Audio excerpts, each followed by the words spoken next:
So just a quick intro. I'm pretty sure most of you alam naman yung ano yung article design. Pero sa mga hindi nakakaalam, sobrang quick lang na mag-i-intro tayo. So, sino ba tong article design na to? Anong pinaggagawa nito?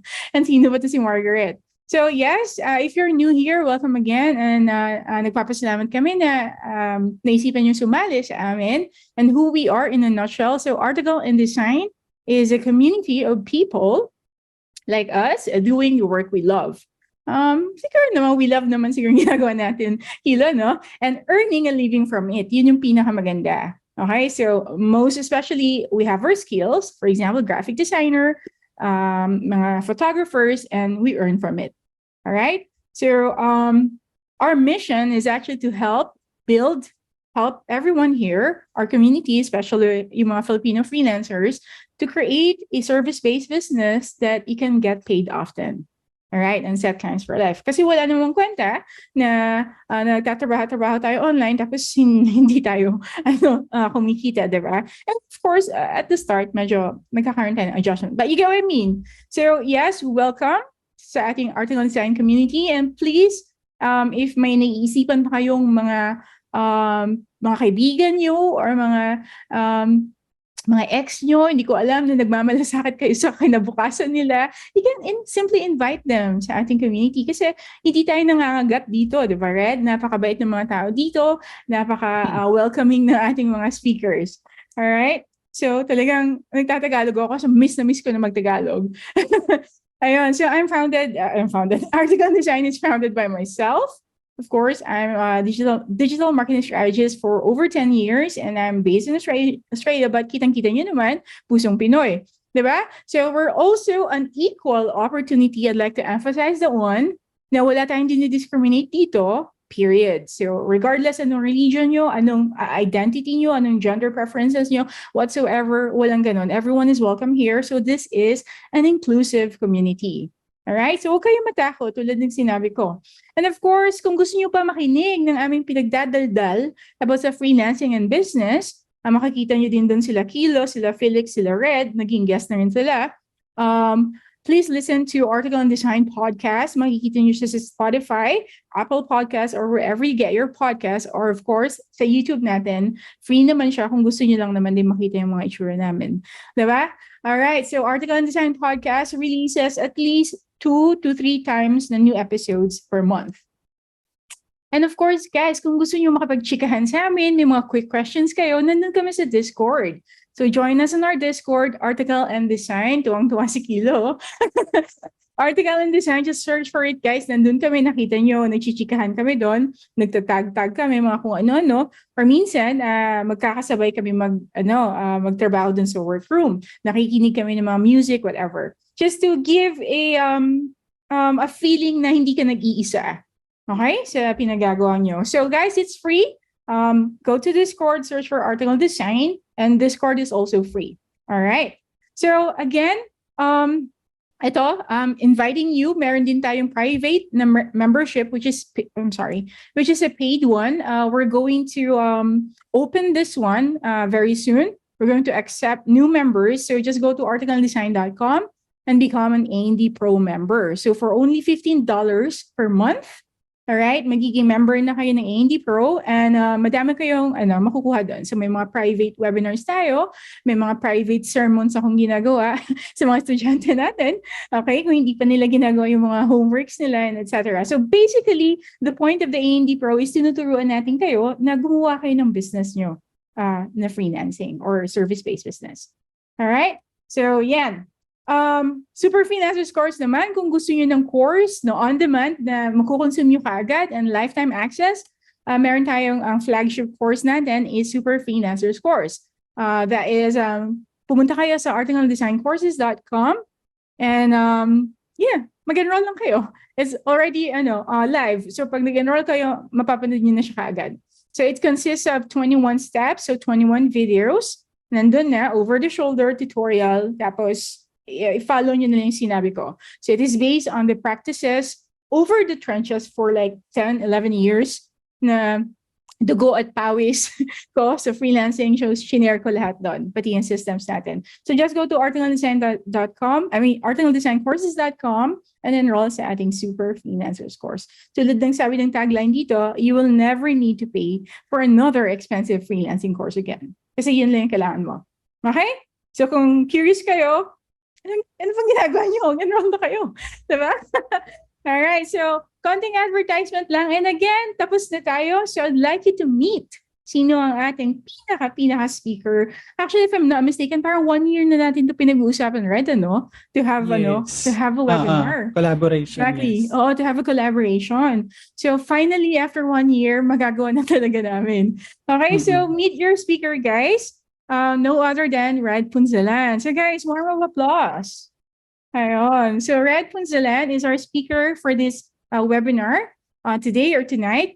And hindi ko na masyadong i-introduce kasi meron siyang quick introduction sa para sa kanya. But who is Red? Sino ba si Red? So aside sa ang ganda ng biceps niya, diba? So Red is a fashion celebrity photographer sa Philippines. Okay? So isa din siyang visual storyteller and of course brand management and of course, creative director. And isa siya sa co-founder or he founded the Redefining Concepts na brand. And marami pa, di ba, Red? I'm sure marami pa siyang na-found. But in a nutshell, yun yung mga pinagagawa ni Red. But Red will tell you a little bit of his story and paano niya, pinagsasabay ito. Okay? And paano niya nade-develop yung ganyang klaseng katawan? Diba? I'm kidding, Red. So guys, that's it. So let's welcome Red. And Red, take the floor na. Okay? All right. Thank you guys for having me here this afternoon and this evening from wherever you are. I'll just share my screen first before we proceed. Nakikita na yung screen? Yes. Yes. So again, thank you for having me here. Our topic for this afternoon or evening is your multi-potential self. And how you can easily organize your many interests. And then on our lineup for this afternoon, here are the topics we will be discussing. And then, who am I? And what is a multipotentialite? Attributes of a multipotential person. Kumbaga, ito yung mga characteristic ng isang multipotential person. And then, how you can seamless that or those qualities that you have and make it more or to help you more to be productive and how you can multitask everything. And then at the same time, hindi lang kasi pwedeng it's just always skills and talent. We have to inject something inside. So I will be leaving that later. Who am I? I preach about being a multipotential person. So later I will discuss what ano yung mga pinagagawa natin or ano yung mga specializations na ino-offer natin sa public. But to make it short, we make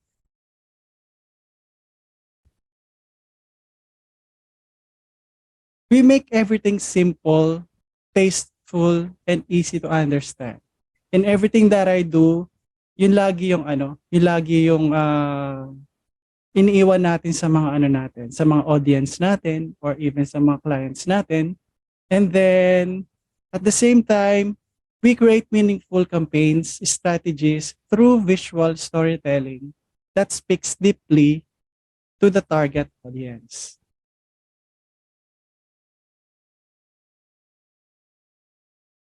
These are my I could say prime attributes that I could share this afternoon. We do lifestyle photography. So though basically kasi I'm more on fashion photography. I'm a fashion photographer. And then but I don't want to limit myself more on or just into fashion. That's why all types of lifestyle. We take some of those activities. Kasi when you talk about fashion naman, uh, depende yan dun sa taste ng audience mo, and then how will you be a help for your audience or for your clients. And then at the same time, I do visual storytelling. And then for visual storytelling, of course, we can translate everything into multimedia design. And then apart from that, I'm also doing digital marketing. And then that's why if you could see some of my profile, you can see I'm also a brand management strategist. And then a part of it is doing creation or doing content creation for these brands that we are uh, affiliated with. And then we are also doing some public relation concerns pag kailangan ni client na may mga campaigns na kailangan i-position sa public. So we also do that. And at the same time, part of being a brand management strategist is positioning a brand or brand positioning, because you cannot um, create a solid brand activities if you don't know how to position the brand. And then to move forward,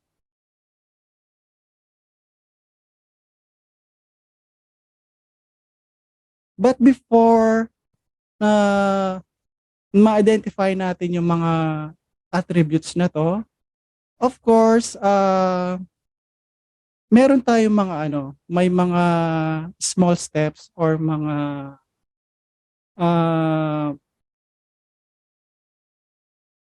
mga humble beginnings na nag-start tayo before we got the confidence to tell all of these attributes to the public. Then what's your vitamins? And then from my younger years when I was starting, if I could say that, technically I'm a program and system analyst talaga. I started that way. And then since I'm a creatively inclined person, I'm also fit to be a graphic artist.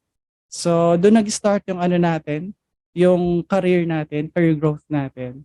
And then after several years, I realized na nag-expand yung natin, yung mga interest natin, until I got into website skin developer.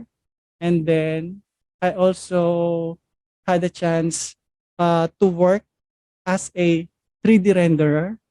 And then part of my designing career is also being a export designer. What is a export designer? You are doing everything from standard designing, you draw, and then they create the sample piece. It can be applied to home decors or more of a industrial designing. And then I was also a technology instructor. And then I also got a chance to practice my love in life coaching. Yes, nag-take tayo ng life coaching. I had several mga coaching experiences, but we never got a chance to do it professionally. And then on the side, I just realized after doing all the designing stuff, I also wanted to be a salesperson. And then those were the foundation. That's why we had these kind of attributes. So that's our parang introduction muna yan. So later, bakit ko ba pinakita yung mga experiences natin? So later, I will be giving you a gist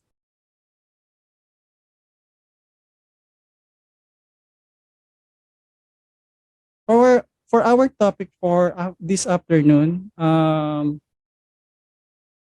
sometimes we would like to ask ourselves na bakit ang dami kong gustong mangyari sa buhay ko, di ba? And then um, most of the time nag-start yan when you were a kid.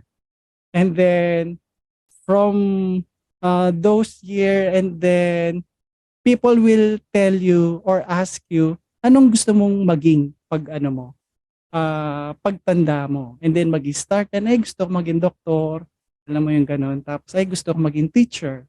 So basically yun yung mga ano, we had that kind of parang obligation to respond kapag bata tayo. And then as we go to college, and then until we realize what we want to take, and then magtatrabaho tayo. Minsan nag-iiba lagi yung gusto natin. In my case, ganun yung naging experience ko. Although it's very clear in my mind that I'm a creative person. It's just that I was really looking for the right avenue. How can I express these kind of skills? So according to Emily Wapnick, a multipotentialite, it's someone with many interests and creative pursuits. The term was popularized by Emily on the Potty Like in her 2015 TED Talk.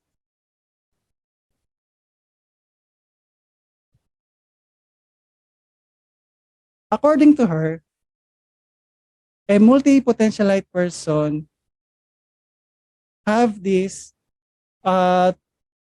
three powerful attributes, and that is idea synthesis, rapid learners, and adaptability. And then for this for this slide, I will not be discussing more of it, and then we could just search for Emily Wapnick. But I will be just giving you a gist. What is idea synthesis? Idea synthesis is about collaborating a two or more specialists, and somehow a one multipotentialite person, and then they create a innovation in between. And then kumbaga siya yung nagiging trailblazer. And then another attribute of a multipotentialite person, they are a rapid learners. Ibig sabihin, because of those experiences that they are always starting, and then they keep on starting until they find what they really wanted. Na-master nila yung paano maging mabilis, tumataas yung paano nila ma-acquire yung isang knowledge. And then, of course, it's not about knowledge itself. You have to adapt. So because of those experiences na several startup and several trying another specialization, one from another, we're able to adapt faster. Now, before we proceed on our main topic, let's talk about the expectations. I think this is the most,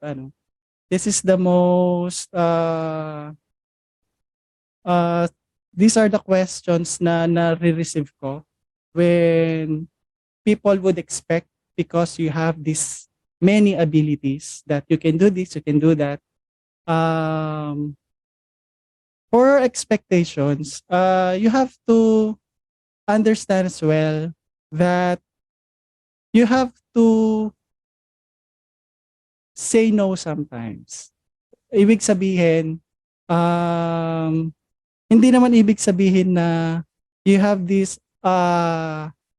skills or talent, kailangan nagagawa mo na lahat. So, hindi laging ganon.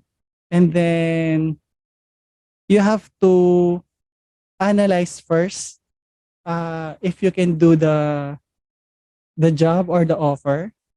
So those are the uh, challenges na I think mararanasan mo, or especially in my experience, that people would uh, you would expect you cannot expect other people na you will you have to do everything. So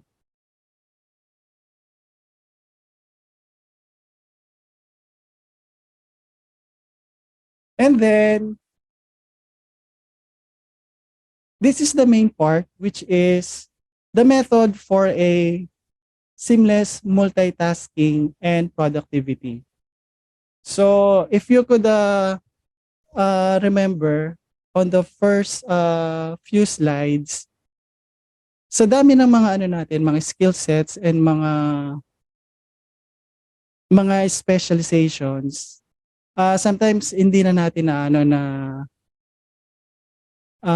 nare-realize na ano kaya yung gagawin ko dito, agad na ano ka na ng tawag dito, na-overwhelm ka. Because sometimes people would expect na, "Ay, kaya mo kasing gawin to, kasi kaya mo naman eh." Kasi nakikita naman nila na you can do it. They can see na nagagawa mo siya, and then may output ka din. And then, but the question is, how will you make everything seamless, and how you do everything from number 1 to number 5? For this one, I will be asking for a help, and then I would like to reminisce a friend, my name, which is name Darcy. So why Darcy? Darcy is a acronym for DARC. For D, we all know that in this modern time, everything is so digital. So we have to be equipped. We have to adapt that everything happens so fast. So in my case, syempre, I'm using a lot of gadgets. It's not just my uh, desktop gadgets. I also using cell phone, and then at the same time, even though minsan nagagamit na rin yung cellphone sa sa pag-multitasking, I also need to I just need other tools pa in order for me to create or to seamless my workflow. For example, I'm also using a like this one, this pen tablet, and then um, it's because it's the game of today is to be digital. And then being digital, it's not enough.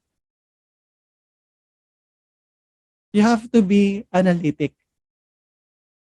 If you could if you will ask yourself, what are my capabilities, what are my attributes, what are my skills. Hindi naman kasi agad ano yan, yung parang you will get the project because you can do it. Again, ay kaya kong gawin to, I will get it. Uy, I can help you, because I can do that. It doesn't work like that. You have to analyze if this project is if you can navigate some of your skills. Kumbaga, you have to analyze muna na ito bang project na to will consume time from me? Kaya ko, technically, I can do it on my own.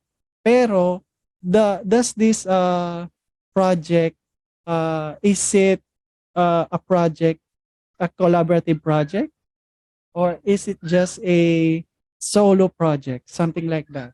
And then, what type of specialization you will inject, if especially if a collaborative project yan.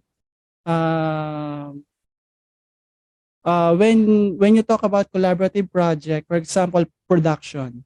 For a production setup, there are so many people involved. And then sometimes being a multi-potential person, technically speaking, because of your skill of being a rapid learner, honestly, kaya mo din gawin eh. Kumbaga kapag tinignan mo lang paano niya ginagawa, ako in my case minsan tinitignan ko lang na ano ko na nakikita ko na ano na interested ako sa ano sa doon sa nakikita ko. And then I will find time to understand and study yung ginagawa niya. It will not happen just overnight. Of course, you have to put effort. And then when you say putting effort, you have to learn. You have to learn the basic muna. It doesn't mean naman na you will do that interest na parang, uy, teka, ano ko lang, parang trip ko lang to gawin. And then, ay, nakita ko kasi siya, ginagawa niya, gusto ko rin gawin. Tapos agad gagawin ko na without any foundation how to do it right. So that's that is being analytic. Kumbaga, you have to understand muna what type of skill you will put on a specific project. And then being analytic, actually these are quite these work in both ways, which is next one is being relatable and realistic. Kumbaga kanina inano ko lang. Kumbaga na almost nasabi ko na rin siya dun sa pagiging analytic, you have to be relatable. When you are doing something, hindi lang kasi pwedeng ay kasi gusto ko to. Kumbaga makikita yung ano ko dito, makikita yung value ko dito. Ay makikita yung ano ko, yung parang art ko dito. If a solo project or personal project, yes, it will work. Kumbaga, because you are trying to express yourself. But for a collaborative project, you have to understand and then listen to that can be a client, that can be a protege din, kung you are teaching someone. So you have to relate kung saan lang yung pwede niyang i-consume or i-absorb. Kumbaga, I'm talking generally na kasi. And then, when you are doing your materials, especially in social media, just to being realistic na din, it's not just about the hype when you do something or uh, creating a content. It's not just about the hype kasi ginagawa ng ginagawa ng iba, ginagawa ko din. So sometimes it might work, pero most of the time you really have to be realistic if that project is could connect to your audience. And then having these tools of being digital savvy and then being analytical, and then at the same time being having that kind of relatability. Kumbaga, hindi mo muna kasi agad gagawin yung material eh. Kumbaga, I'm talking about when you are creating a content for social media para para mas naintindihan natin yung takbo ng talk natin. You have to get all those all of those characteristic, and then before you inject your creativity. Kumbaga, I can relate to this when you were in a advertising agency wherein they give you a form first before doing the project or before creating the artwork. Kumbaga, nandun na yung mga nandun na yung mga specs. Then at the same time, uh, nandun na rin yung mga yung mga details before you do the exact project itself or the artwork. So same thing of being applying it to yourself.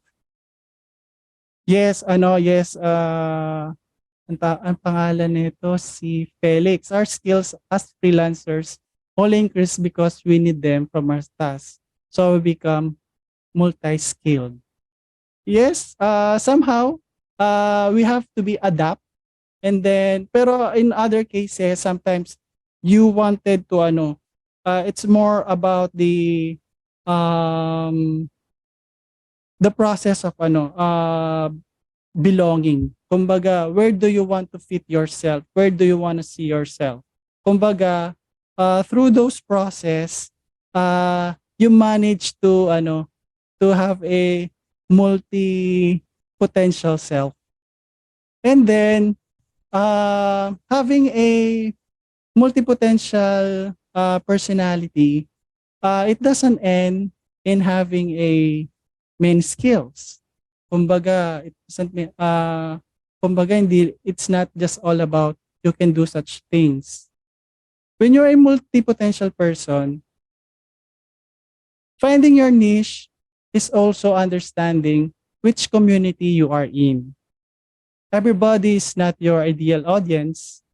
Invest your time in focusing on the people that are your ideal audience and expect yourself or your business grow brilliantly. So this is what I would like to tell kanina. It doesn't mean na you can do all of these things. Gagawin mo na siya. For example, in my case, I'm a creative director. Kumbaga, most of the creative juices and creative plans are coming from me. And then, but at the same time, I'm not fit in creating a more eloquent write-ups. Kumbaga, I can only give a tasteful idea. Of course, it's not of course, for that instance, I will be asking a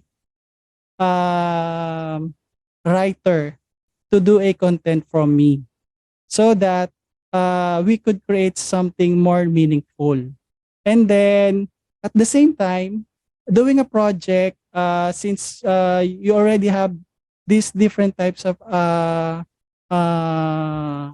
skills, you need also to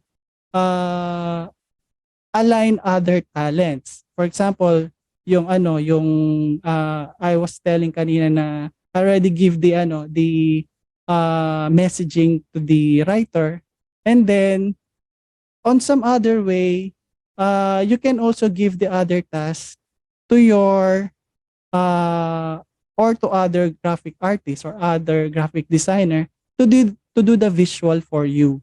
But in totality, you are creating all the direction. It's okay to rest. It's okay to say no, but never burn bridges. For this one, this will apply. For example, you are in a collaborative project. Hindi ko na siya ilalayo. Sometimes, since you are dealing with a lot of people, kumbaga different sabihin na different clients, it doesn't mean na kaya mong gawin yung isang project, you will always say yes. Kumbaga, if you felt like you cannot bring something good from it, kumbaga, for the moment, kumbaga, you don't have to say, you have to reject it na parang you disconnect agad or disengage dun sa nakausap mo. Kumbaga, you have to find a way, ask the person na, is there in any type of your skills, ano yung kaya mong i-contribute dun sa project niya. That's why you don't have to burn the bridge. Embrace your talent, yet don't be afraid to learn again. For this one, sometimes it can be tough when people are expecting that you can do many things, but you can create more if you would accept that you can do, you will embrace yourself. What I'm trying to say is, hey, my skills in this my skills is more on the creativity, so I will focus more on this kumbaga I will focus more on my creative side, but at the same time, uh you will be learning experiences from others so that you could benefit also. It will also be a benefit from you. So pretty much that's the gist of our topic for this afternoon. Ayun. Wow, thank you so much, Red. So, Red, if you can mention saan pwede makipag-collaborate sa'yo, dyan sa ano mo, if you have more questions. So, guys, you can check out more, parang pawis na pawis si Red, ha? You can check out more of what Red is doing. Kasi, guys, as we've mentioned, he's also a photographer. He is a creative director. And you can collaborate with him. And from time to time, if I'm not mistaken, guys, naghahanap din siya ng mga i-hire. Diba, Red? Nagpo-post siya sa Yes. ating mga, yes, kailangan niya ng mga, baka kailangan niya ng mga photographers din, Kilo, diba? At yun, ng mga graphic designers, website developers. All right. So, si Red, you can just go to his website, guys, redefiningconcepts.com. Yes. Yun yung main website niya. Or you can just go check him out. Nasa Facebook siya. Red Punzalan, or probably you can follow his page, yung Redefining Concepts. And also, if gusto nyo makapag-usap kay Red, nandun din siya from time to time sa ating Discord. Diba, Red? So, nakikipag-discuss din siya dun sa mga members natin sa community. So, you can, ang kagandahan sa community natin is, pwede tayo makapagtanong sa isa't isa di ba? Nagkakaroon tayo ng mga question and answer portions, or nagtatapunan lang tayo ng mga ideas. Oo, minsan kasi gusto lang natin malabas lang natin yung gusto nating sabihin. Diba? So, yes, guys. So, connect with Red if you wanted to collaborate with him. Redefiningconcepts.com ang kanyang main website. And Red, he's different, okay? We invited him because he's different kasi, guys, he is a proponent of multi-interest. So, he's a proponent of multi-potentialite. Na-explain naman natin kanina ano yung multi-potentialite. So he is a proponent of that. Whereas yung mga other coaches, di ba, ang tinuturo nila, no, you have to stick to one. Okay? So stick to one. Ano ka lang? Writer ka lang. Diyan ka lang. O wag ka na maging designer. Okay? So Felix, ano ka lang? AutoCAD ka lang. Wag ka na gumawa ng wag ka nang pumasok dun sa Laravel. Alam mo yung mga ganon? So, Kilo, photographer ka lang. Bakit ka pa ba nagde-design? Yung mga ganon. So, may mga ibang ganon eh. So, whereas yung parang point ni Red is actually sometimes it's okay to be multi-potentialite. It's okay that you have a lot of interest, but you have to set boundaries. Diba? You learn how to set boundaries. And minsan nga, sabi niya, mas maganda nga na marami kang alam kasi mas magkakaroon ka ng mas maraming kliyente kasi nandun na sa'yo lahat. If you're a doctor, and then on the other side of your parang it doesn't mean na kapag doctor ka lang eh. Kumbaga, there are other interests na, ay gusto ko din maging pianist. Alam mo yung ganun. Kumbaga, people, sometimes the public kasi will just label yun na, ay, pag doktor, dapat doktor ka lang. Parang ganun lang yung gagawin mo lang. It's to serve or to cure people. And then kapag nag-jump into, sabihin na natin, gusto maging singer from a doctor and then you want to be a singer, then medyo nagiging shaky yung yung parang magiging shaky yung mga nasa circle mo. Kumbaga, ang nangyayari doon, you tend to stay na lang doon sa gusto mong profession. Kaya lang kasi sometimes, you're not being real known doon sa sarili mo if you will just listen about the sound or noise doon sa paligid mo. So, little did you know that you can be you can earn more to this other interest that you have. Yung gaya nga ng sabi ko kanina, honestly, I never dream of being a marketing strategist. I just wanted to be a graphic artist.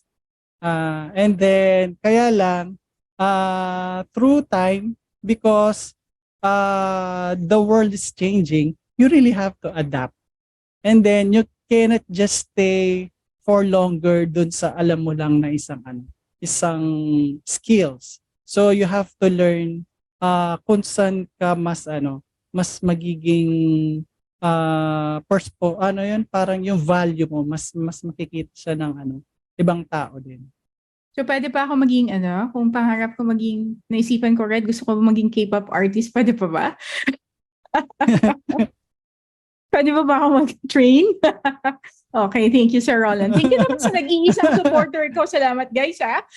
Why not? So, yes, meron tayong mga magagandang questions. May questions tayo, Red. Yes. So, sabi ni Sir Roland, thank you once again, Roland Sir Roland, for dropping by. Na-miss ka namin, So, sabi ni Sir Roland, what are your personal boundaries when to burn bridges properly? So, ano ba yung, like, in your case, ano yung masuggest mo na, parang ginagawa mo na how to, alam mo yun, paano mag-burn ng bridges properly? Paano mo ba yung ginagawa, Red? For example,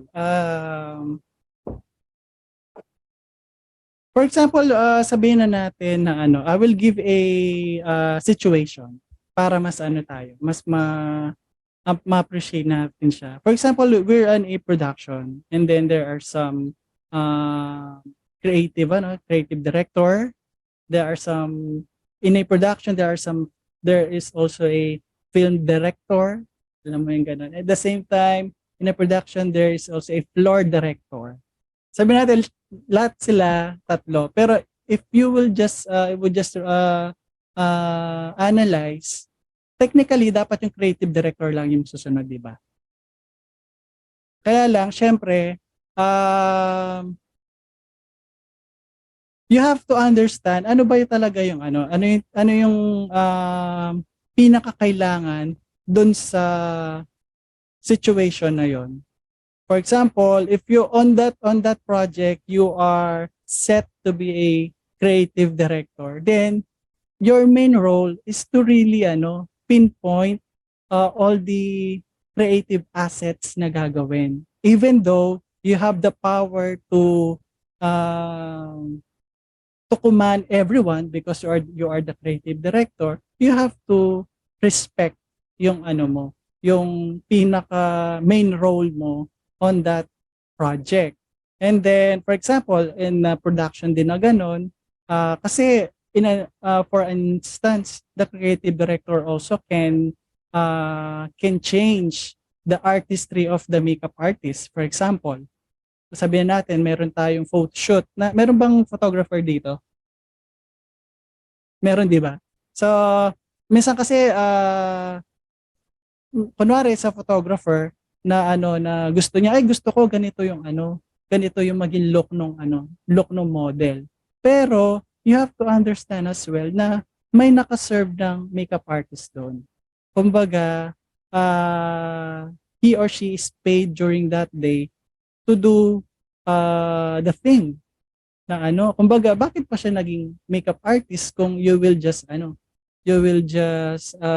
tell them what to do. Kumbaga you will just instruct them na I want this kind of feel for the model, and then you will just have to translate it dun sa ano mo, dun sa ah, parang ah, kung paano mo siya gagawin dun sa craft mo. Something like that. For example, but it doesn't mean you will do it. Yun yung gusto kong sabihin kanina. For example, tapos na yung production and then idadali mo na siya sa post-processing. And then, yun nga, technically din kasi yung creative director din yung yung mag-i-instruct how the product or the film would would uh, would look. You have to understand then that there are some film editors. Kumbaga, you just have to understand or be more collaborative. Yan yung pinaka-right term siguro. You have to be more collaborative in all aspect regardless that you feel like natama ka. Kumbaga, you have to understand that what you are doing, it's not just for yourself. Kumbaga, this is a project. Something like that. Kumbaga, kahit gusto mo siyang gawin, hindi mo rin siya pwedeng gawin. Kumbaga, you have to stick to your role in that situation. And then, that it's on the I'm giving situation. Now, sabihin na natin, tapos na yung yung production na yon. So, ibig sabihin, tapos na yung pagiging creative director ko. Now, for example, I'm a brand strategist na after that production. Now, I will switch my my personality na as a brand strategist. So I will be working on data, I will be working on my creative assets na, and then social media strategies. So I still can do my artistry because of my strategy. I'm being creative pa din, pero ibang na siya, ibang medium na siya.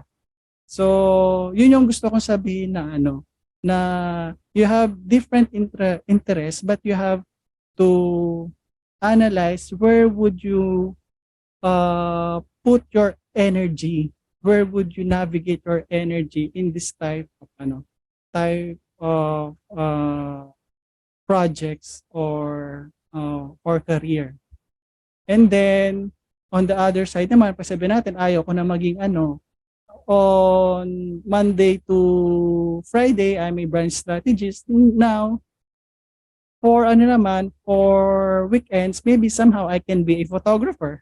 So I will get bookings, and then I will ang tawag dito, I will do my practice in photography. So on a totality, it only means that you can still do much of it. Pero hindi naman ibig sabihin na in a one instance, ginagawa mo siya lahat-lahat. Oo. So parang pwede, kunwari ako, gusto ko maging, like ang trabaho ko, digital marketing ako from Monday to Fridays. Pwede ako maging K-pop idol on weekends, diba? Yes, pwede. Pwede siya. Guys, I'm just pulling your legs, But, Actually, pwede siya. Sabihin na natin na of course, sabihin natin situation mo, sige, ko, i-weigh in natin yung gusto ni Margaret. For example, gusto talaga, ha? Sige. For example, gusto mo maging K-pop, syempre, you have to then be prepared din dun sa mga facets na kailangan for being a K-pop. So, you have to undergo in some trainings, diba? So, ganun yan. Then, there will be some cosmetic surgeries and everything. Pero, ibig sabihin nun, as long as gusto mo yung ginagawa mo na gano'n. Kumbaga, and then after nun, pero nasabihin na natin, K-pop ka na, may ka na, pero on the other side nun, you still can do the things being a brand strategist then. And then you can still do your podcast pa din. Ganun siya. Yeah. Kumbaga, people will see you, ay, ang dami pala niyang ginagawa. Diba? Hindi lang siya yung parang, hindi lang pala siya ganito. Ito pa din pala yung ginagawa niya. Multifaceted person siya. So, follow up dun sa question ni Sir Roland. Sabi ni Kilo, Red, sabi niya, how to approach the unlearning of an old or outdated na principle or wrong to learn the new skill. Parang alam ko may mga experience ka sa ganito, Red, yung parang isang mga pinagtatrabahuan mo, parang they still believe sa mga old na klase. Yes. So how to approach the unlearning of the old way to adapt the new way? So anong masasuggest mo kay Kilo? For Is it for that one, that's a very tough question because it's a very tough situation. So, ang nangyayari kasi pag ganyan usually because you know within you that you can do these things. You have lots of creative juices want to inject in a particular place or a project, sabihin natin ganun, or a group. Kumbaga gusto mo i-share yung knowledge mo. Pero at the same time, you have to analyze. 'Di ba sabi ko, you have to analyze, is this the right audience? Is this the right audience na na sasabihin ko yung skills ko? Kumbaga, is this the right audience na anong skills ko kaya yung fit lang dito sa community na? 'Di ba? Kumbaga, for example, dito, I am presenting myself here as a multi-potentialite, but technically I'm a brand strategist. That's why we are talking about some technicalities in more on social media, something like that. 'Di ba? So technically ganun siya. Pero if I will be talking to my clients, of course, my personality is more of a businessman. So, ganun siya. Kumbaga, I have to unlearn that, hey, on this audience, I'm not the Red na geek, na geeky, na masyadong siya, ma-technical. Kumbaga, when I'm talking to my clients, I'm a real person, I'm a businessman. Kumbaga, I have to compartmentalize na na na we are just it's more on the goal muna if I will be if I am talking to my business partners. Kumbaga, I will not be more technical dun sa ganito kasing ginagawa ko ay hindi ganyan for example sa mayroon akong business or my client ako, ay hindi sir, dapat kasi ganito yung social media po kasi ganito siya nag-work, ganyan usually ganun tayo, di ba? Lalo na pag may clients. Now, on the other side, kung gusto mo ma-win yung kausap mo, if you are talking to a businessman, then talk like a businessman. Kumbaga, sabihin mo, so ano po bang goal natin? When would you like to execute the project? When, yung mga deadlines natin? Kumbaga, you don't have to parang push na because it worked this way. Ang mangyayari, hindi kayo hindi kayo nagkakaintindihan. Kumbaga may miscommunication na nangyayari. Kasi you're trying to portray na na kasi ganito po kasi nag-work yan yung ganun. Minsan kasi gano'n pinipilit natin na i-win yung project minsan. And then we are being technical. Then we forget to realize na yung kausap mo pala, they just wanted to hear you as a normal person on how we perceive it. Ganun siya. So, yun yung siguro it takes time, it takes lots of experience before to get that. That's why that's why we are fortunate that we have this kind of podcast, because we tend to get a chance to talk about it more. Kasi there are some taboos kasi na na dapat ganito ka lang, dapat ito lang ang ginagawa mo. Dapat bakit ang dami mo namang ginagawa. Mm. I think parang tama, I agree dun sa sinabi ni Red na minsan kasi minsan kailangan mo ng timing din kilo na ano ba yung kasi minsan pag sasabihin mo, ay, sir, mali yung ginagawa mo. Parang nakaka-offend yan 'di ba? Yes. Nakaka-offend, 'di ba? So, I think maganda yung minention kanina ni Sir Roland na empathy. Minsan, papakinggan mo kasi Yes. saan ba sila Exactly. nanggagaling. So, both of you dapat pareho kayo ng I mean, tatahakin mo siya kung saan sila banda na level. Ganun So, may empathy ka dapat. So, pinapakinggan mo ano yung ano nila.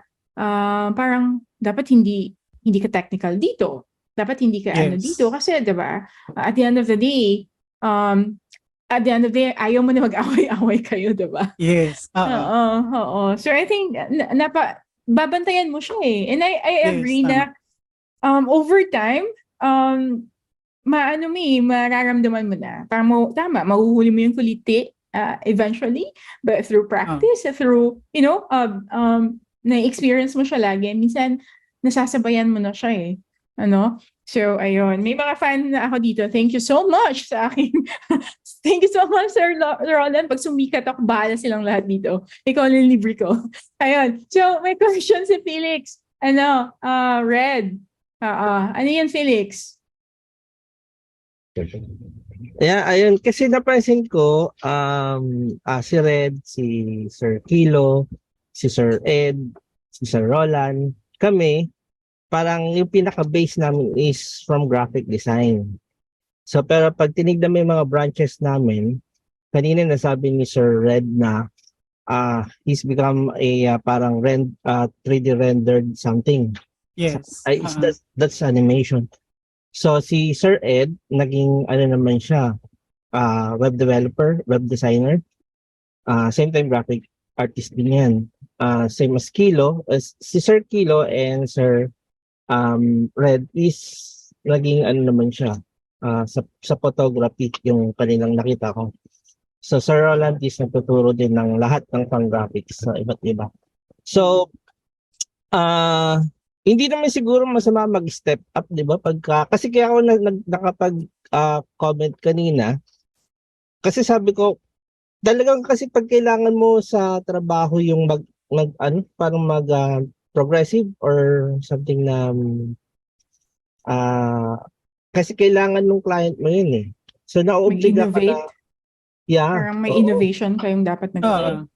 So minsan kasi nangyari, kinakapos ng panahon, so kailangan mong mag-take action na sa freelancer. I'm talking about sa freelancer. So yun yung hindi naiintindihan ng iba na parang nakikritik tayo dahil marami tayong tawag nito, skills na naipon or ginagawa. Yun yung sa akin lang Hindi naman tayo nag-shift ng malayo masyado dun sa work na ginagawa natin. Tama ba? Nakuha ko na yung point ni Sir. For that one, somehow I'm giving my cards na para din sa mga nakikinig ngayon. For example, like what you've mentioned, you're a tama po ba you're a graphic artist? Yeah, before. First, Until now, naman, pero hindi na ako kumukuha ng job ng for graphic and hindi na masyado sa WordPress kasi nag step up ako for full stack developer. For example, in that way, you're sabihin natin, primarily you're the graphic artist for the client. And then, kaya lang kasi, we all know, sometimes si client, minsan makulit yan. Kumbaga, gustong pagawa yung may papadagdag. Di ba? Ngayon, at some point, para hindi na siya kaya nung time mo. Oo. Di ba? Oo. For that it's your responsibility if gusto mo bang i-commission sa iba yung work na yon para matapos siya. So ngayon nag-iiba na yung role mo nun. You are stepping up to be the project coordinator na because you're not just dealing with a one person.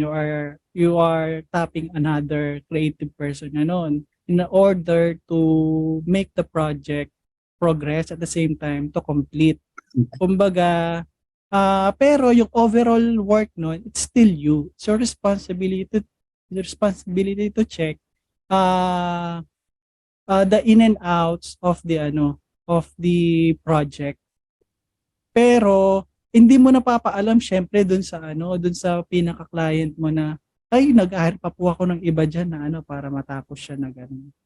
'Di ba? Kasi ikaw na yung naka-front eh. Pero advice ko lang, you still need to put your touch. Kumbaga regardless, for example, kung graphic artist ka, pinagawa mo siya sa iba, meron ka pa din touch doon. You will be putting a final touch doon sa iba pa rin kasi pag alam mo yung project. Pero yung legwork niya, instead na gagawin mo siya ng 3 araw, ang mangyayari, paggagawa mo na lang siya sa iba, tapos asikasuhin mo na yung iba nun. So, ganun siya. Kaya naisipan ko rin gumawa ng community para nag-invite ako ng mga VA kasi pagdating sa content hindi ako masyado. So para ma-lessen lang yung burden ko na kay client, ang ginagawa ko nakikipag-collab ako sa mga ibang freelancer para pwede ko na lang ipasa yung job ganun sa kanila. So yeah. Ayun. Thank you. Honestly, nawala yung slide ko kanina while I was speaking. Hindi ko makita yung navigator, kaya ano nangyari? Pero I have to continue.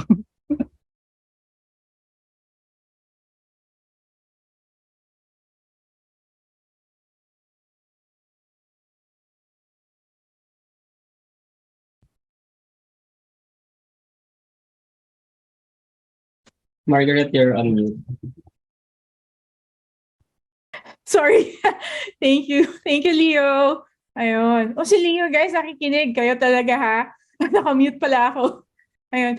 Sabi ko, yes, I think delegation, lalo na pag, yung big projects, yung pinagagawa mong Phoenix, like I remember before you told me yung sa isang project ng kliyente mo, medyo madaming klase, may facets, may website, may marketing, may ganito. So, maganda yung nagkakaroon ka ng proper delegation. And yung sinasabi mo na minsan, as a freelancer, it is our job then to inform clients na kailangan nyo to kailangan mo to. This is an innovation or this is progressive. Parang ganito. Ang ginagawa ko dyan kasi, Felix, as a marketer myself, kaya napaka-importante yung sinasabi ni Red kanina na you have to know your audience. So, knowing your audience meaning knowing what the language they speak.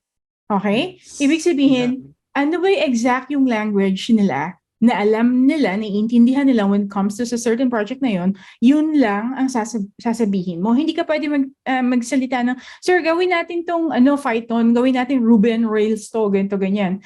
Hindi mo yun pwede sabihin Diba? Tawag na to. Ayan, nakita ko na si Lanel. Finally. Hi, Leo. Ayun. Leo, if I'm not mistaken, you're also a photographer, diba? Oo, and a graphic designer.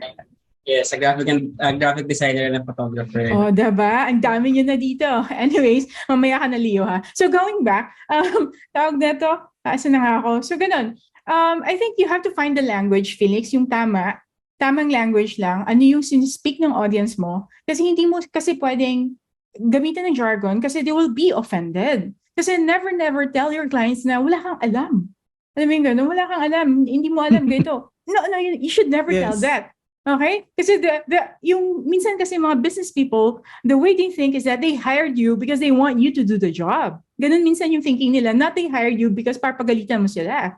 Hindi ganun So, ang suggestion ko diyan, you have to find the language na very tawag natin yung parang it's a natural language lang. Na paano, for example, yung kliyente ko, sabi ko, kailangan niya gumawa ng parang online shopping or e-commerce nung pandemic kasi wala pa siya.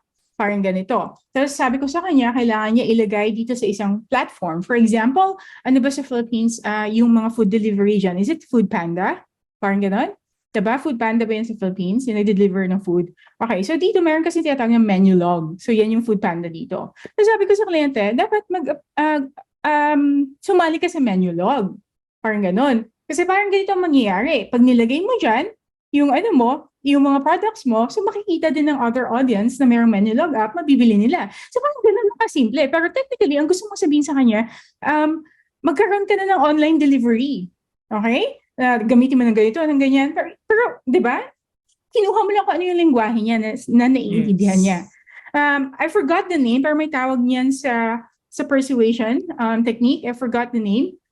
Yung parang nahanap ka lang nung parang gosh, nasa freelancers marketing Bible ko yun na lesson, nakalimutan ko. Oo, nakalimutan ko, may tawag ako doon, na persuasion technique, na paano mo siya mapapersuade. Okay, nagagamitin mo siya ng ganung technique, but basically, aalamin mo ano yung lingwahe niya, Felix. Kasi oras na sinabihan mo yan ng Python, ng Java, ng Laravel, sasakit yung ulo niyan sa'yo. Iinit yung ulo niyan sa'yo. Alright, more often than not. Mababad trip siya. Felix, magaling ka na ba? Magaling ka talaga. So feeling mo, bobo ako, ha? ha? Alam ko yung Ruby, ha? Isa yung gem. Okay? Sabi niya ganun. Anyway, I'm kidding. So yes, hi, sabi ni Marvel, hi, Miss Margaret, thank you for that. I'm from Cebu. Hi, Marvel, welcome. From Cebu daw siya, guys. So may mga Bisaya tayo dito. So ano pa? Ano pang questions niyo? Nasagot ba yung mo, Felix? Yung question mo? Alright. Leo, may question ka ba or may gusto kang i-share? Thank you naman, Leo. Nagpakilala ka na. Yeah, Leo. So, I'm silent follower of A&D. And kailan lang talaga ako nag-add sa Discord. And I don't know, nagtatambay ako for my productivity. So, I'm a graphic designer and actually, yung being generalist and specialist, I came from being a generalist and now papunta ako sa specialist. I'm a graphic designer for marketing. So parang specifically, I'm choosing jobs na for marketing lang. Or parang sobrang hirap kasi parang in the pool of job hirings in freelance work, sobrang liit lang nung population ng graphic designers for marketing. Tapos yung marketing sobrang, I don't know, ang dami ng social media managers na gumagawa nun. But pag nakahanap ka, jackpot naman siya. So parang, kasi nga, parang you're being an expert on that and na parang for almost 9 years of being a graphic designer. So, sobrang helpful na nagkakaroon din ng ganun. And then, although I'm a fan din talaga ng being a generalist or to add, siguro to upskill. Kasi parang yung learning non-stop talaga eh. Na, yun nga, I'm a photographer, actually manage a small photo studio, pero nag-close dahil sa pandemic, so I went back to graphic design. And ngayon, na nakabalik ako sa graphic design, hindi ko na nakahawakan yung camera. So sobrang minsan nakaka-frustrate na nandyan lang siya. So I shoot sometimes parang random strangers at the park when I feel na gusto ko lang mag-shoot. Pero parang sobrang ngayon, gusto ko siyang i-build up ulit. Pero since I have my own setup at home, doing freelance, have a regular full-time job. So wala na rin akong time. So I'm still adding skills, upskilling. So para at least nakakatuwa na nag-learn and marami ding nai-add siya as a graphic designer, parang doing content creation, nakakatulong siya sa paggawa ng posters, sa captions and all, and maganda na marami din tayong skill na interrelated talaga dun sa ating pinaka-main skill or ating pinaka-main niche. So, questions? Matagal lang topic kasi itong being a generalist and a specialist. So, I think clear naman with ang ganda ng content, ang ganda ng kasi ang daming ngayon na nalilito sila sa ang dami nilang ginagawa. Like I have another group na sobrang toxic na yung job nila kasi ang dami nilang job dahil ang dami nilang descriptions, job tasks, ang dami nilang work. So nawawala na yung parang freelance ka pero nawawala yung work-life balance, which is I do prioritize. So malaking help to dun sa mga makakapan. Yes, wow. Thank you so much, Leo. Si Leo na nasa Cavite ngayon, tama ba? Ay, hindi. Nasa Pampanga pala. Pampanga. Ayun. So, pwede na kayong makipag-collab, guys. Marami dito mga photographer. Si Kilo, kaka-set up lang din niya ng studio niya eh. Si Kilo naman is portrait. Portrait photography yung kanya. Ayun. Si Red is more on fashion, beauty, ano? And ano, mga celebrity, mga ganon. Yes. Diba? Ayun. So, nakakatuwa, no? Tawag na to. Yun nga eh, napansin ko kanina, iniisip ko kasi like ako dati, generalist din ako nagsimula eh. No, actually, specialist ako nagsimula, freelance writer. Ganun lang. Tapos after nun, parang kinailangan kong mapag-aralan yung other aspects ng design. Hanggang sa napag-aralan ko yung other aspects ng web design. Hanggang sa napag-aralan ko yung other, kasi SEO ka, kailangan mo pag-aralan yung WordPress. Kasi nandun yung mga mga metadata. So, napag-aralan ko din siya eventually. Hanggang sa marunong na rin ako sa, alam mo yun, sa, tawag na to sa yung UI design. So, kung ano na eventually, naging generalist ako hanggang sa, dahan-dahan naman inaalis ko siya. Inaalis ko hanggang sa pinag-aralan ko naman yung marketing. So, nag-focus ako sa marketing. Yan, so, organic and of course, paid. So, nag-focus na ako. But then again, yun nga, sabi ko kanina, minsan, mabubore ka eh. Like ako, dati nabore na ako magiging isang writer. Alam mo yun, nabore na ako. Sabi ko, ano ba gusto kong gawin?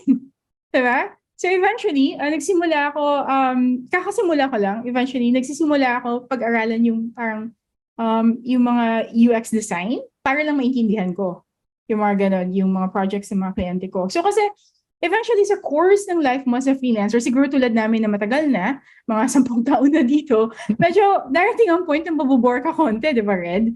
Ang ganon, mabubore ka ng konti, or gusto mo hindi man boring, gusto mo matutunan. Okay? So, gusto mo matutunan. Tsaka napakaganda din nung medyo may mga alam ka eh. But yung usapan na, Margaret, gulong-gulo na yung utak ko, ibang usapan yun. Okay, ibang usapan yun. So, issue na yun ng time management mo, issue na yun ng mga, ano bang priorities mo? Tulad ng sabi ni Red, priorities niya minsan, Monday to Friday is brand strategies. Tapos pag weekend, pwede naman niya kunin yung camera niya at mag-photoshoot. Di ba? Yes. Magkaroon ka lang ng priorities. Like ako, ang priority Tomorrow, ko naman. mag-shoot ako. O, di ba? Oo. Diba? Like, may mga priorities tayo eh. Like, ako ang priority ko talaga. Honestly, hindi kayo ang priority ko, guys, kasi may trabaho ako. Yun ang first priority ko. Second lang itong community. Ganon. So, yun yung priority ko. Tapos after nun, nagko-community ako, di ba? Parang tutulong tayo sa mga kapwa. Ouch! Sorry, sir, pero truth hurts. Okay? Unless, swaduhan nyo ako, kayong priority ko. Anyways, so yes, I think we get the idea, guys. Ano? Hindi naman natin sinasabi dito na, ay, kailangan marami kang gagawin. Kailangan marami kang ganito, ganyan. Wala kang boring ka kung isa lang yung alam mo. Hindi naman siya ganun, diba? So you get the idea nung lesson ni Red. I think hindi siya masyado dinidiscuss yung ganitong lesson eh. Kaya nga sinabi ko kay Red, gawin natin to. Diba? Meron pa kaming podcast. Kung gusto nyo pakinggan yung podcast na ni-record namin, I think 2 weeks from now, yun yung i-release natin sa Article on Design. About this naman siya, pero mas nag-focus kami sa experience niya dun sa podcast if gusto niyo malaman yung quick story ni Red. Ayun, sabi ni Sir Roland, maybe we cannot shift away from the debate on journalists and specialists and do how we can do intentional focus on naman. Yes, totoo. I think hindi talaga, para sa akin na hindi mananalo o yung isa and isa. There's no hard and fast rules, sa totoo lang. Kasi may kilala ako na super generalist pero ang laki ng kita niya. Meron naman akong kilala na specialist talaga siya. Ang laki din ng kita niya. Diba? Whatever works, whatever floats your boat. Diba? And besides the generalist specialist, yung point naman ng pagiging multi-potentialite is like, it's okay to pursue other things, diba, Red? Like ako, sige, go ahead, Red. Okay, it's more of a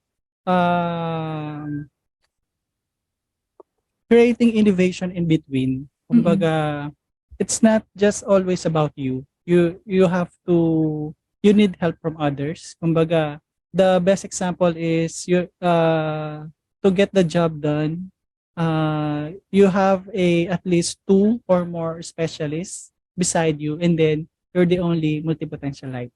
And then ikaw nagda-drive lahat.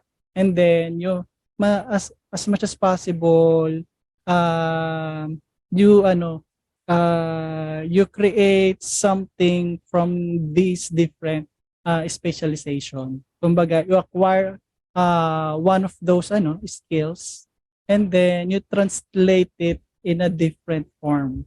Ganun siya. Unlike kasi for although I get the point of being a generalist kasi is you do it na parang on the other side of you this type of work. Pero what I'm pointing out din kasi is about creating something new in alongside with other specialization. Mm-mm. Mm-mm. Ganun Totoo. siya. Yeah, ang example ni Sir si Batman. Oo. Tama nga naman. Totoo. Because Batman can solve everything. Totoo. Yes. Oo. Yes, I think, yeah, ang ganda nitong topic na to sa totoo lang. Ang ganda nitong topic na to kasi hindi siya pinag-uusapan halos talaga. Oo. Ang ano ko lang, ang hindi ko gusto sa mga nangyayari sa ibang Filipinos, I think more on like yung sinabi ni Leo kanina, yung nangyayari na parang ginagawa nila lahat. I think yung term dun is parang, okay, I'm gonna use this term virtual assistant, tapos tinatanggap nila lahat ng tasks.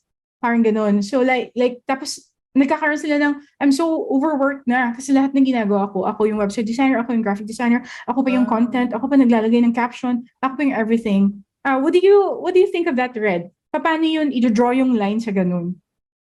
For a virtual assistant, honestly, I have that kind of a program as the creative lead of my group. Usually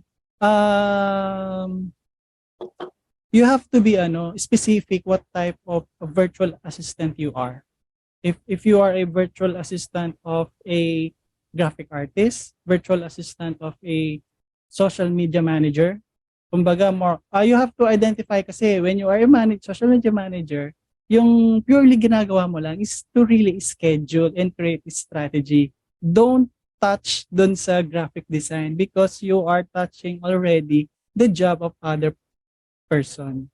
Ganun siya. So, ang nangyayari lang kasi because of yung parang we wanted to close a deal or a project, we get the project na yes, since I can do graphic designs naman, gagawin mo na siya without knowing dun sa strategic aspect pala ng social media per se, ang dami mo nang gagawin doon. Kumbaga, yung yung calendar noon, tapos yung approach na gagawin mo doon. Kumbaga, hindi siya well thought out. Yun yung napapansin ko dun sa mga ibang natin, virtual assistant na syempre gusto nating kumita, pero we have to understand as well na saan ka ba nagfi-fit talaga na saan mas nagkakaroon ng mas value yung yung work mo. Yun nga,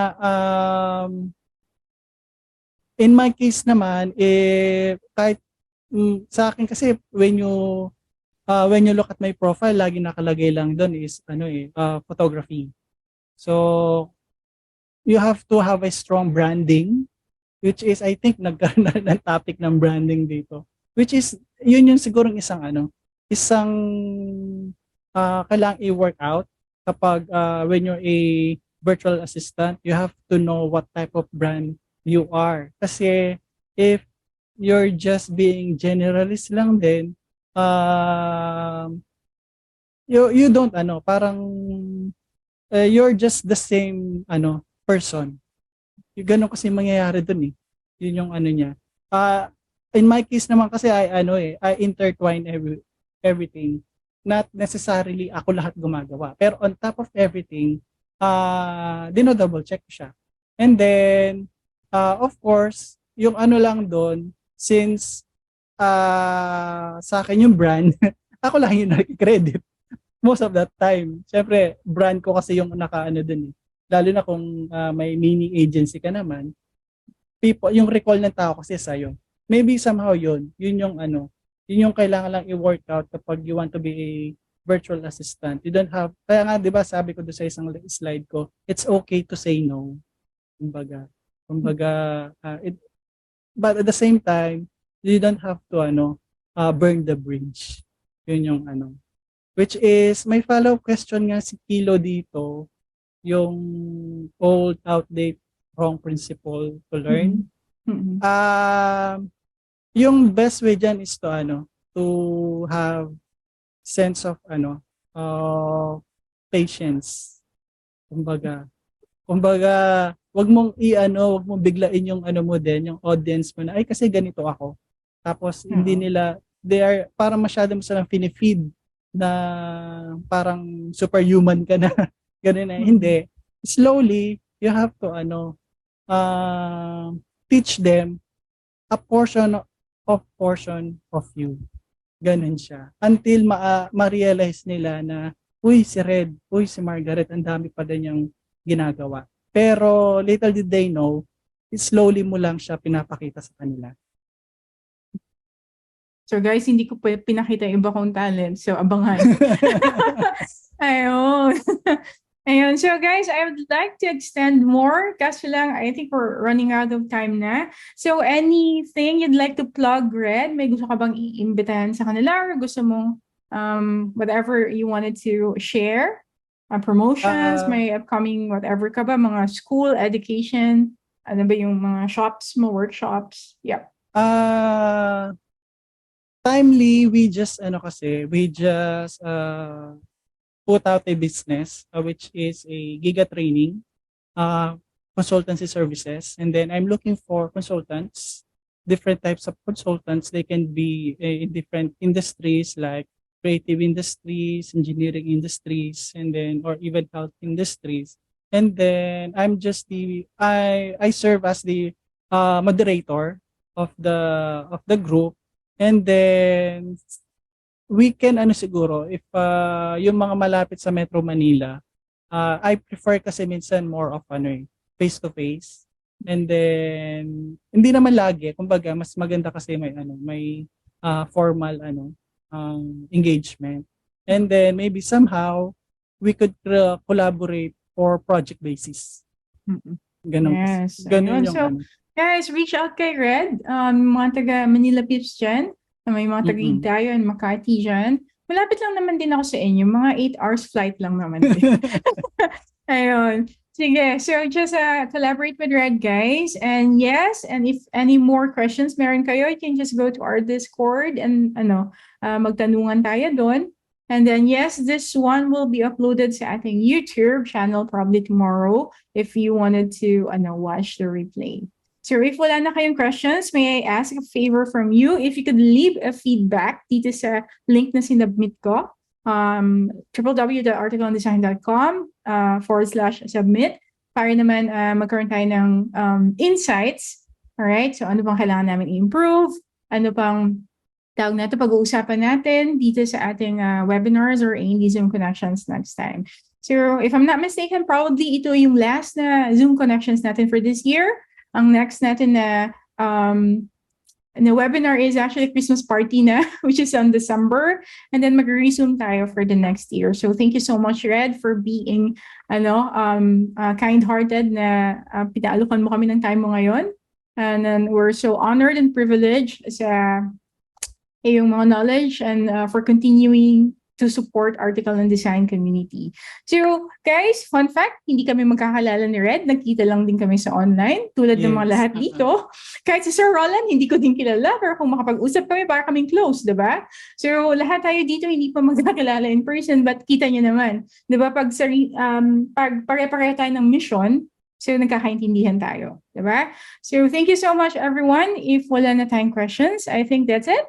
That's the webinar. Again, thank you so much for attending. Thank you so much, Red. And I'll talk to you soon, guys. All right?